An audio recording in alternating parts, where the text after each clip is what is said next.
Do the math for us a little bit. We're hearing numbers that something like the federal government would put in $200 billion and they'd leverage that up to $1 trillion. Is that doable through things like private-public partnerships?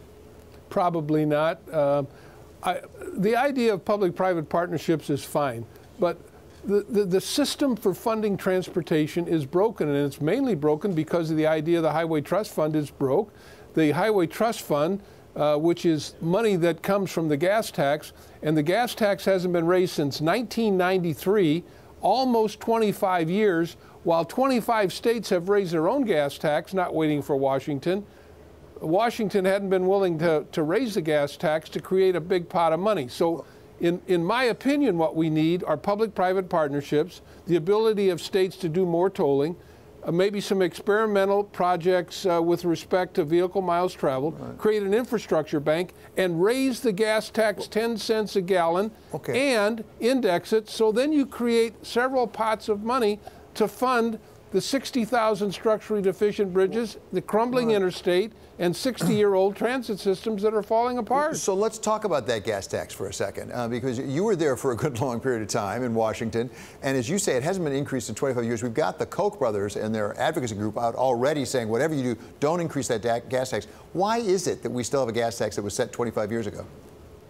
Because politicians in Washington don't want to raise it. And when you look around the world at China and Europe and what they're doing with infrastructure, far outpaces us. Why? Because the national government puts the money behind these projects. So I'm hoping that President Trump will come out full force with this idea, let's raise the gas tax, let's give states more tolling, let's create an infrastructure bank, let's do more public-private partnerships. We need the leadership from the president. If he does it, it could possibly persuade Congress to increase the gas tax. Everything in America has gone up in the last 25 years except the gas tax. Not all projects, though, will be readily available for public-private partnerships. What sectors do you see the most potential where this could happen? For public-private partnerships, I think the sector are for big projects. There's 60,000 structurally deficient bridges. While we were at DOT, we had a number of public-private partnerships. The Silver Line in Washington, D.C.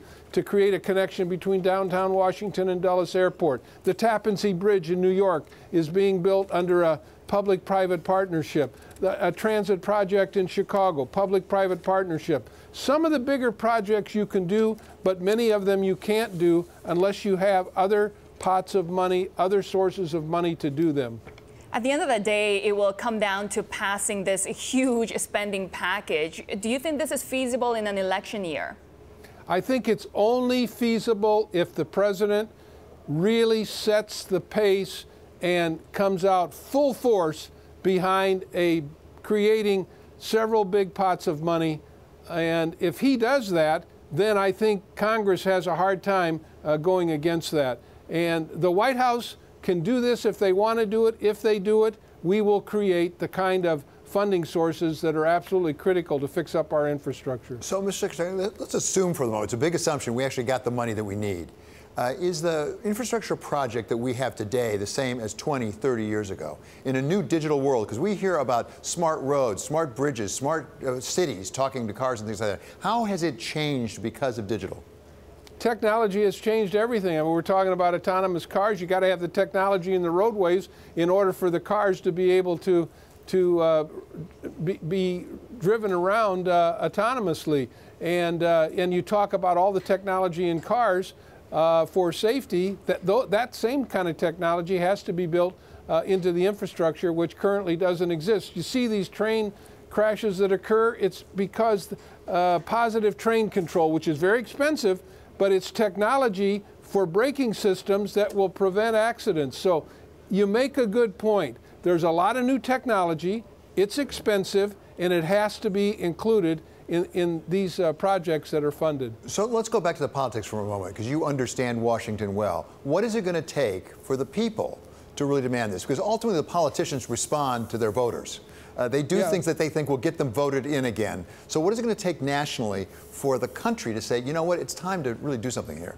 I think for politicians in Washington, D.C. to look to the states that they come from. 25 states in the last 3 years have raised their own gas tax. They're not waiting for Washington to provide the money. Not one politician in those states has been thrown out of office. These are very conservative states like Wyoming, Utah, Idaho, Iowa, Virginia. They all raise their gas tax. And you know what? The people in those states get it. They see potholes being filled. They see bridges being fixed. They see new cars on their transit systems. And they're saying, why don't people in Washington do the same thing so we can move on and get our infrastructure fixed?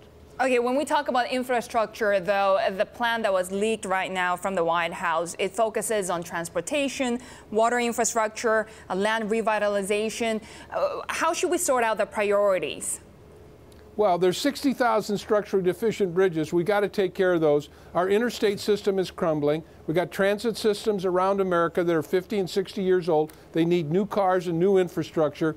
To me, those should be the priorities. Ports obviously are important. They're a good economic development. But we got to get back to the basics. America is a third world country. America's one big pothole. If we don't fix up our roads and our bridges, we are not really doing a service to the American people that use these roads, use these bridges. We need to get back to the basics, and then we can do a number of other things.